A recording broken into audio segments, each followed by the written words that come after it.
Bonjour à tous, bienvenue dans l'interview. Bonjour Armand Decker. Bonjour. Donc bourgmestre Duc, membre du mouvement réformateur. Est-ce que vous allez vous déplacer pour aller écouter Éric Zemmour qui donne une conférence ce soir sur le territoire de la commune? Je serai de toute façon sur place parce qu'il faut veiller à ce que tout se passe calmement. Il y a eu certains groupuscules qui ont annoncé qu'ils manifesteraient, d'autres ont annoncé aujourd'hui qu'il n'y aurait pas de manifestation. Et donc, simplement, je vais accompagner mon commissaire de police pour voir si tout se passe bien. Donc, ça veut dire que vous serez à l'extérieur de la salle ou à l'intérieur de la salle pour l'écouter? Oh, je ferai sans doute les deux. Ouais. Vous avez envie de l'écouter, de l'entendre? Non, Éric Zemmour, je ne partage pas 100% de sa pensée, loin de là, et sa manière d'aborder les questions. Je préfère davantage de nuances. Mais malgré tout, c'est important peut-être de l'entendre pour voir si véritablement des propos qui pourraient lui être reprochés sont tenus. Alors, il y a une organisation, le collectif belge contre l'islamophobie, qui vous a adressé une lettre et qui vous demandait d'interdire la tenue de cette réunion. Vous leur avez répondu ou pas? Je vais leur répondre, bien entendu, que c'est inconcevable d'accéder à leurs demandes. Nous sommes en démocratie. Et comme disait Voltaire, je ne partage pas vos idées, mais je me battrai jusqu'au bout pour que vous puissiez les exprimer. Et j'ai une plus belle phrase encore d'Émile Zola, que j'ai trouvée hier, qui dit ceci: l'interdiction par l'État de certaines expressions, c'est de la police de la pensée. Et ce sont des mœurs politiques qui déshonorent une nation libre. Émile Zola. Ouais. Mais est-ce que Zemmour, c'est un orateur comme les autres? Quand on a été condamné pour racisme ou incitation à la haine raciale, est-ce qu'on est un orateur lambda? Écoutez, vous savez pourquoi il a été condamné.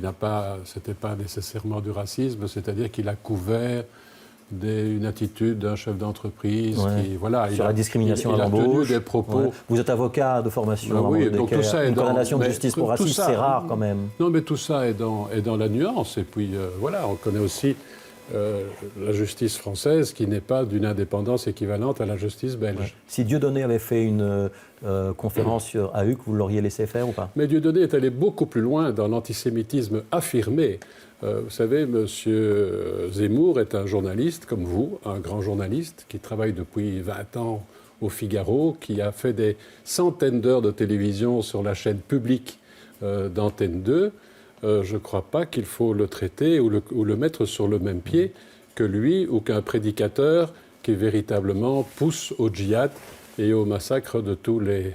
Ouais. Quand il était ce matin, c'était sur BLRTL, qui parle de l'halalisation de la société française. C'est des propos que vous pouvez partager ou pas? Ce que je pense, c'est que le grand danger d'aujourd'hui, c'est la pensée unique. Vous savez, il faut, comme disait M. Archer dans Le Soir l'autre jour, apprendre aux gens à parfois entendre un discours qu'ils ne partagent pas, mais que celui qui les exprime a peut-être le droit d'exprimer. Il n'a jamais fait d'appel au meurtre, au génocide ou au djihad, que ce soit dans un sens ou dans l'autre. Ce matin, il a dit par exemple que le régime de Vichy n'était pas le mal absolu, puisque 95% des Juifs n'avaient pas été déportés. Non, il a dit qu'il n'y avait aucun régime n'était le mal absolu, a-t-il dit aussi. Est-ce que ce n'est pas de la banalisation, du relativisme? Mais je ne partage pas. Est-ce qu'un démocrate n'a pas le droit d'être ambigu avec ces questions-là? Moi, j'ai toujours été très attentif aux droits de l'homme. J'étais président du Sénat, etc. Donc je ne partage pas tout ce que dit M. Zemmour ou la manière dont on le dit.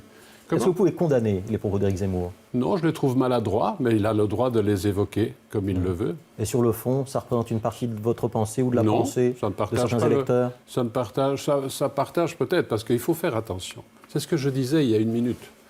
Il ne faut pas tomber dans la pensée unique. La pensée unique fait le jeu des extrêmes. Et si on interdit d'exprimer quoi que ce soit, il ne faudra pas s'étonner à ce que Mme Le Pen devienne présidente de la République française. Il faut savoir ce que l'on veut et il faut être très attentif à défendre les valeurs du siècle des Lumières sur lesquelles sont basées nos démocraties. Et ça, je pense que... Et j'aimerais avoir un dialogue avec la communauté musulmane, et je crois qu'ils vont venir me voir certains à ce sujet, pour précisément voir avec eux comment ils abordent la question du désaccord sur certains sujets que la communauté musulmane du monde a en elle-même.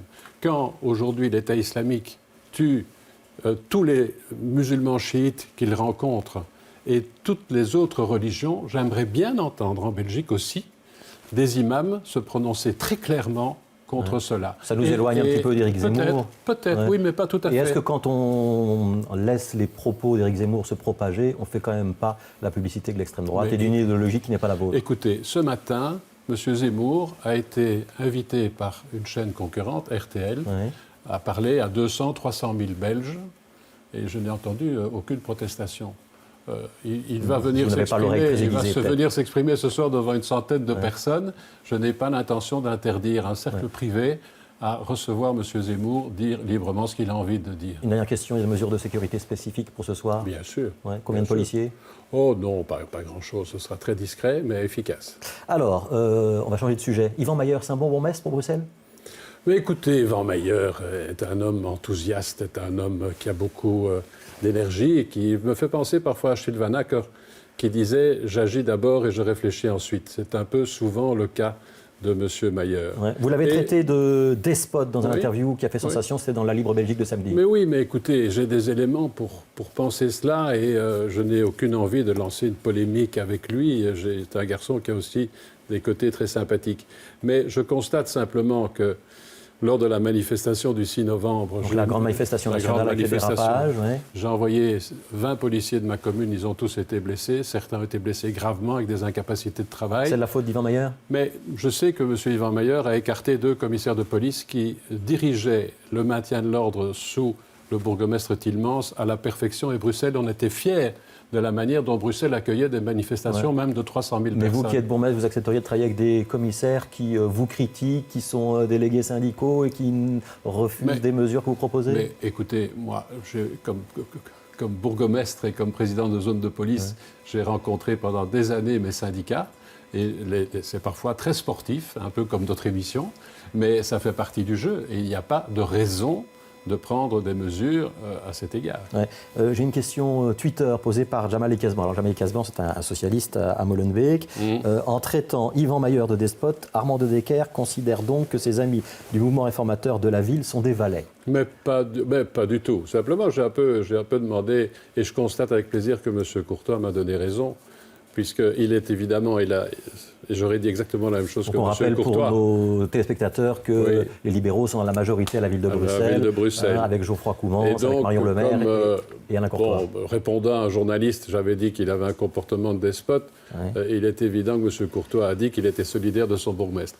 Mais je me réjouis qu'il m'ait donné raison sur le fond, puisqu'il a dit aussi que concernant le refus de M. Mayer de recevoir le ministre de l'Intérieur le soir de réveillon à sa police, il allait le voir entre 4 yeux, ce qui veut bien dire. Il a dit aussi que la majorité fonctionnait bien, que c'était un despote vu Ducle, mais qu'à Bruxelles, ça allait. Oui, mais ça, il sait bien ce qu'on voit Ducle, puisqu'il habite à 5 mètres Ducle, M. Courtois. Donc, il sait bien ce qu'il voit Ducle, et moi aussi. Ce que vous avez dénoncé, c'est quoi? C'était un dérapage d'une vidéo de Mohamed Ouriagli? Elle vous a choqué? Ça m'a choqué. La C'est tout à fait inacceptable, ça. Vous êtes bien d'accord avec moi. Il ne faut pas faire de la provocation. Quand on est bourgmestre, on doit veiller à la paix. Et donc sociale. Yvan Mayer ne devait pas être dans cette vidéo? Il ne devait pas être dans cette vidéo, certainement pas en provoquant et en utilisant l'image d'Adolf Hitler. Et quand les pompiers lui disent de ne pas faire le feu d'artifice sur la place de Brucker, je crois qu'il prend un très grand risque en le faisant quand même, parce que s'il y avait eu le moindre incident, le moindre incendie, les compagnies d'assurance se retournaient contre lui. J'aimerais pas que ça lui arrive, et c'est pour ça que je le mets en garde gentiment et avec amitié. Alors, une question pour le bourgmestre Ducle. On va déménager les services, réunir l'ensemble des services communaux. Ça va se faire quand? C'est-à-dire qu'on vient d'acquérir l'immeuble, ancien bâtiment Fabricom, rue de Stahl, Gâty-de-Gamont. C'est un bâtiment magnifique de 14 000 m² des années 70. On va devoir un peu le rénover et puis penser bien le regroupement de tous les services qui sont maintenant, pour le moment, répartis sur 9 bâtiments. Donc il y aura un seul bâtiment pour tous les services, ce sera plus simple pour les Uclois. Ce sera beaucoup plus simple pour les Uclois. Il y a énormément de transports en commun qui passent devant la porte. Et je crois que ce sera un bienfait. Et ça, ce sera pour quand? L'année prochaine, dans 2 ans, dans 3 ans? On est propriétaire, l'année prochaine, il y aura les travaux, et puis le déménagement commencera sans doute en 2016. Alors, il nous reste 3 minutes. J'ai toute une série de questions avec des réponses courtes, presque oui ou non, si vous avez envie. La NVA, c'est un bon partenaire pour le mouvement réformateur? C'est un partenaire que le Parti socialiste nous a imposé. C'est pas vous qui avez choisi de monter au gouvernement fédéral? C'est pas nous qui avons choisi de les faire monter au gouvernement fédéral. C'est pas un lecture facile de l'histoire? Non, mais pourquoi je dis ça? parce que, vous savez, bon, j'ai une longue carrière, j'ai 33 ans de Parlement derrière moi. J'ai entendu la NVA tenir des discours sur l'avenir de la Belgique qui m'inquiètent beaucoup. Je l'ai entendu pas une fois, 2 fois, mais 50, 60, 70 fois. Donc, sur l'aspect institutionnel, il m'inquiète. L'avantage, c'est que comme ce gouvernement n'a pas de majorité des 2 tiers et n'a pas la majorité dans le groupe linguistique francophone, il n'y aura pas de réforme de l'État dans ce gouvernement-ci. Alors que s'il y avait eu ce que le PS a voulu faire, un gouvernement PS-NVA, ils ont quand même négocié après les élections de 2010 pendant 6 mois sans les libéraux, là, on aurait, à mon avis, assisté à une grande réforme de l'État destructrice de l'unité de notre pays. La surveillance commune de l'espace aérien entre la Belgique et les Pays-Bas, c'est une bonne idée? Bien sûr, Ouais. bien sûr. L'étape suivante, c'est de fusionner les 2 défenses aériennes? J'ai toujours été pour une défense européenne, moi. Vous savez, déjà, la marine belge et hollandaise sont totalement regroupées, la marine militaire, la force aérienne. On va vers le Benelux et j'espère surtout, par exemple, j'ai toujours été pour la Grande-Bretagne dans l'Union européenne. Mais pourquoi? Parce que la Grande-Bretagne a une grande armée. Et maintenant, on sent qu'elle va sans doute vouloir sortir de l'Union européenne. Mais ça va nous permettre probablement de débloquer le dossier de la défense européenne, de créer une défense européenne qui permettra d'avoir une politique étrangère commune digne de ce nom. Limiter les allocations de chômage dans le temps, c'était nécessaire? Je crois que c'était nécessaire parce que je crois que dans ce domaine, il y avait un pourcentage important d'abus de personnes en couple dont l'un a un très grand revenu et dont le conjoint, par exemple, bénéficiait d'allocations de chômage. Quand Elio Di Rupo dit, c'était ce matin à l'RTBF, que c'était une mesure 100% libérale qui lui a été imposée lors du gouvernement précédent, c'est vrai? Je trouve, en tout cas, je regrette beaucoup qu'un Premier ministre qui n'est plus Premier ministre depuis 3 mois se permette déjà de dénoncer des décisions qu'il a prises avec son plein accord dans un gouvernement qu'il dirigeait. C'est un manque de déontologie. Et le gouvernement Michel tiendra 5 ans? Oui, il tiendra 5 ans, parce qu'il faut qu'il tienne 5 ans pour créer de l'emploi, sauver la sécurité sociale, sauver les pensions. C'est pour cela que nous travaillons et pour rien d'autre. Et cela demande des efforts. Merci Armand De Decker d'avoir été l'invité de l'interview. Demain, à votre place dans ce fauteuil, l'invité sera Joël Milquet. Bon après-midi, bonne soirée à tous.